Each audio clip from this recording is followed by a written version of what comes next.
Now let's demonstrate pattern S1. You can see some parts are already embroidered, while some parts are not. Let's demonstrate these unfinished parts. First, we'll show you the stem stitch. The number marked at the front indicates how many strands to use. Let's demonstrate line number 2 first. We'll use 2 strands of color number 2 for this demonstration. First, bring the needle up at the end of the line. Then, insert it at a point ahead. Don't pull the thread all the way through. Leave some slack on the hoop. Bring the needle up at the middle point. Pull the thread upward. Pull it tight. Let's demonstrate once more. Insert at a point ahead. Then bring up at the middle point. Pull the thread.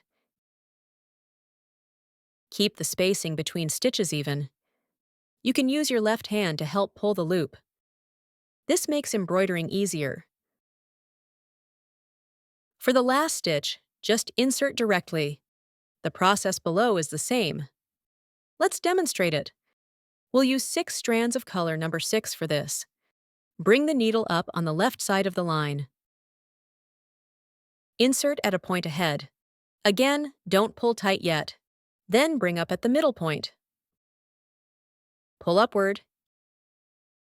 Keep the stitch length consistent to ensure smooth lines. Stem stitch is commonly used for pattern outlines. It's also great for plant stems and such. Insert. Let's look at the finished result.